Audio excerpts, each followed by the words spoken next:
Hiwalayan daw ang kauna-unahang Filipino Heritage Night ng Vancouver Canucks. Ito ayon sa ilan performers na naimbitahang magtanghal at maging bahagi nito kamakailan. Kasama rito ang Filipino beatbox champion mula sa Surrey na si Vino.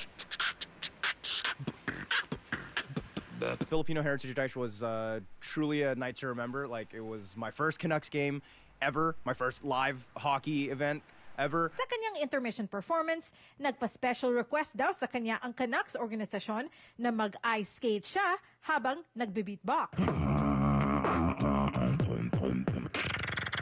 Again, I do have like a somewhat of a background in like figure skating, so I was able to pull it off. Ang anthem singer at recording artist na si Emeline Estrada, higit isang taon na raw mula nang nagsumite siya sa organisasyon ng kanyang homemade demo tape na nirecord sa kwarto ng bahay. Oh, Canada, we stand on guard for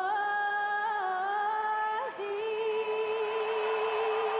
And then obviously it was a long time until they hit me with an email and was like, hey, like, can we basically come in person and then sing it, and then we'll have you sing the anthem for future games. Emotional daw siya sa pagkanta sa Canucks games, lalo na't ginawa raw ito matapos ang isang moment of silence para sa mga biktima ng Lapu-Lapu tragedy. It felt even more real just because I saw my community standing in front of me and all this, like, most of the seats, and it definitely made me feel emotional. Para naman sa kababayang arena announcer Ryan Ventura, napansin daw siya ng Canucks organisasyon matapos niyang bumuo ng isang video sa kanyang social media at sa pag-audition din nitong mga nagdaang taon. Build up a video, let's create a campaign, let's see what happens. The worst that can happen is that no one hits me back, and we created a really cool video hyping up the night, and we'll have a good time. Ang pagiging arena announcer para sa kanyang paboritong hockey team,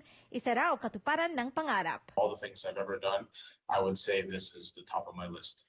Lahat ng mga performers na nakausap ng Omni News, game na game daw.